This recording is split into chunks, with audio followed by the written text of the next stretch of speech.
What's up, Timmy's here. Since Channing Tatum is returning to the big screen this week for Roofman, I decided to go ahead and do my top 10 favorite Channing Tatum movies. Because I've always thought the guy was pretty, has always been pretty talented and all. He could do comedy, drama, action, and all. So here is my official top 10. Number 10, it's going to be unpopular to say, but I had a fun time with this more than most people did.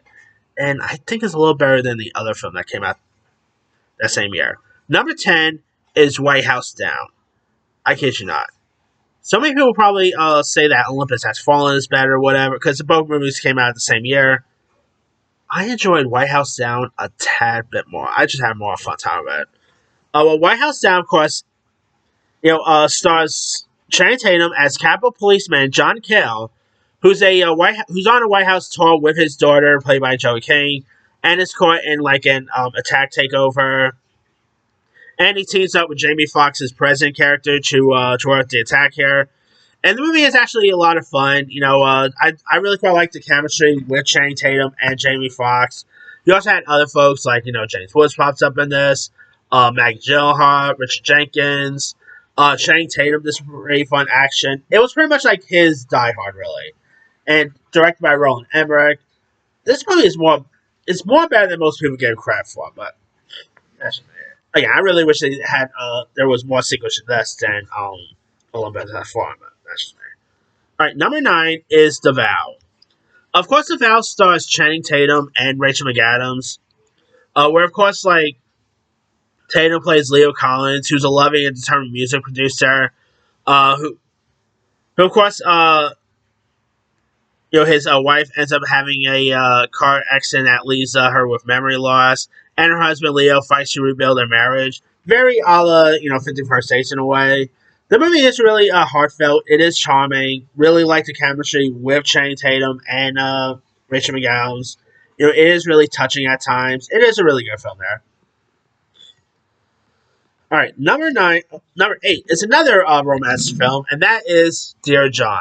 Now, Dear John, of course, stars Channing Tatum and Amanda Seyfried, of course, based on a book by Nicholas Sparks, where Tatum portrays John Tyree, who's a soldier who of course falls in love with his college student Savannah, played by Amanda Seyfried, during 2 weeks, and of course their romance is tested when military duty and personal sacrifices here, and obviously it is so true letters majority of the times.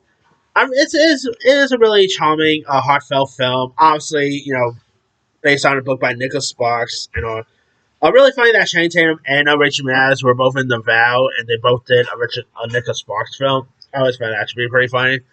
But yeah, Dear John is a really decent one. It is really sad at times, really heartfelt, a really good one there. All right. Number 7. Now, I mostly have this a little lower because he's obviously it's more of a cameo than a straight up role, really.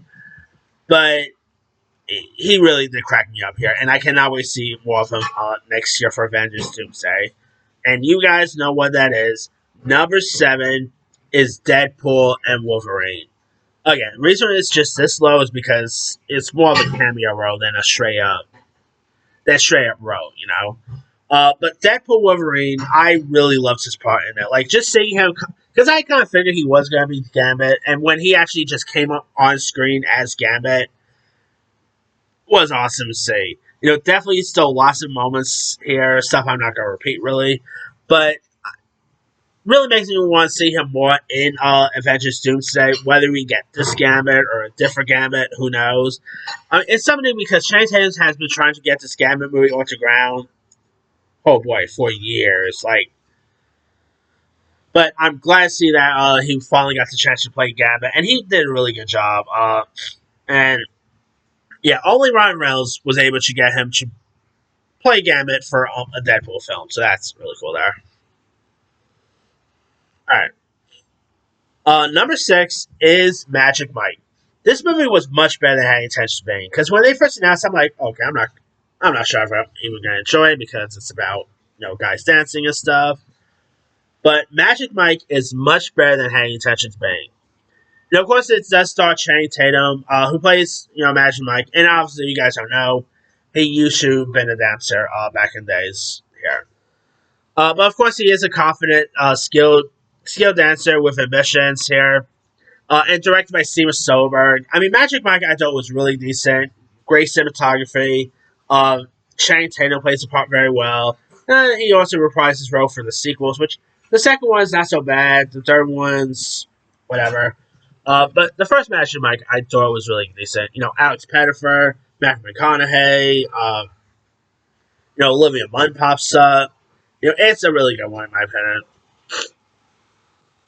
Coming in at number 5 is Logan Lucky. Now, of course, this is another movie directed by Steven Soderbergh, starring Channing Tatum as Jimmy Logan, who's a laid-off construction worker and devout father with a knack of scheming. And, of course, his brother is played by Adam Driver.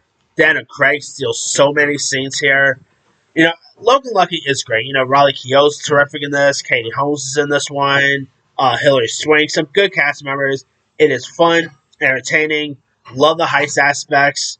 It's a really fun one, and probably no one went to go see it at the time it was released. But all right, coming in at number 4 is another recent one that Channing Tatum did last year, and that is Blink Twice. Now, this is of course about tech billionaire Slater King, who invites this waitress Frida to his private island for a lavish getaway, and a mysterious events unfolds.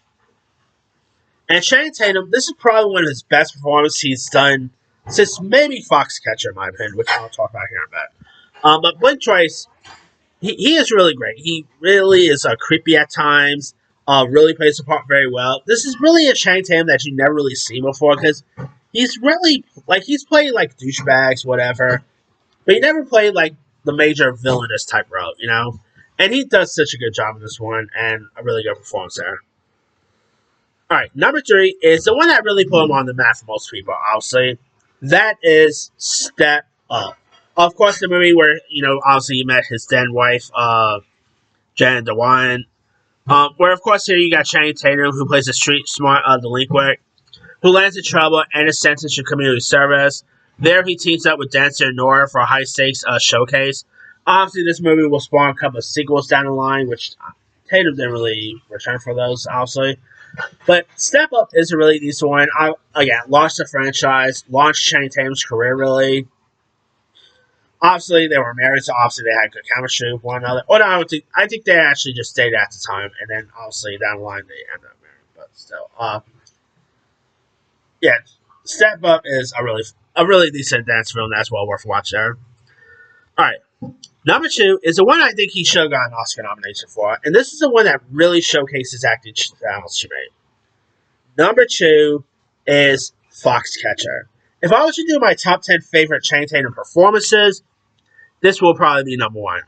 But my number 1, I do, as film overall, I do quite like number 1 a little better. But number 2 is Foxcatcher, which here, of course, you got Channing Tatum, who plays Mark Schultz, who's a dedicated but emotionally vulnerable wrestler, and his brooding intensity and physical transformation showcase a man grappling with insecurity here.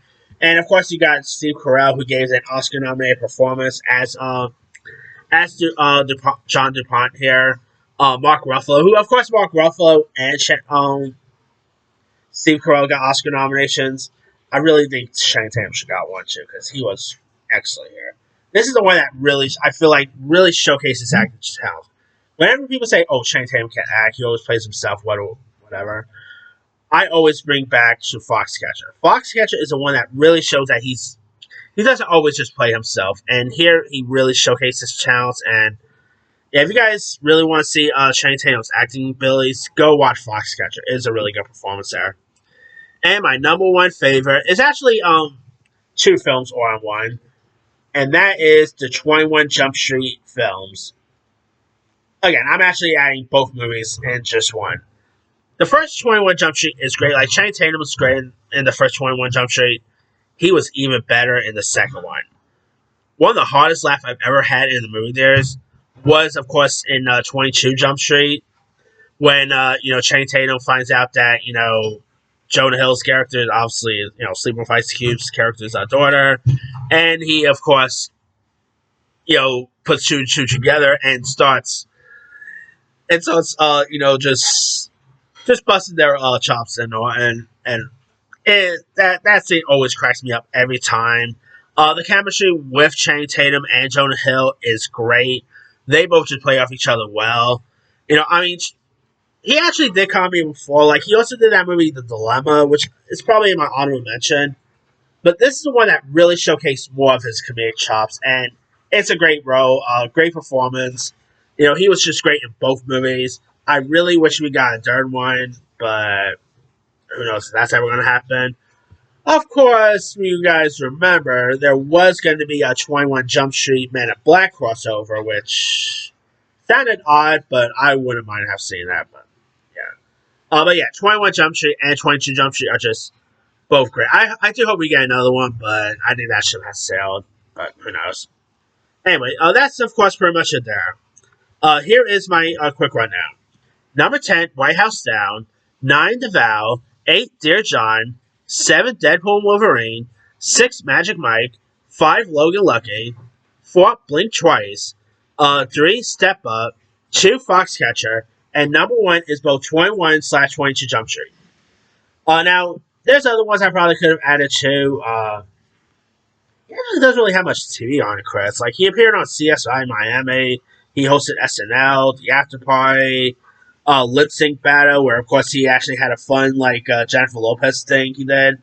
But not really much, any TV Chris he's really done, But on the film front, I've been hearing so many good stuff about Demon Slayer. It never really seemed for me, though, so never got to see that. Fly Me to the Moon last year. He, of course, had fun cameos in Bullet Train, Kingsman Golden Circle, where he plays a character called Tequila, Smallfoot, Hail Caesar, speaking of Jonah Hill, Jupiter, definitely not Jupiter Ascending, The Book of Life, Lego Movie, where he voiced Superman, Don John, which was more a cameo, his fun cameo as himself in This Is the End, with, of course, his little scene with Danny McBride always cracks me up. Side Effects, Haywire, She's the Man. His first film was, of course, Coach Carter. The movie Havoc with Anne Hathaway he was in. Supercross, a really fun little film there. Yeah, but let me let you guys. What are some of your favorite Channing Tatum films? Drop comments below. Don't forget to subscribe, hit that bell for notification. This is him.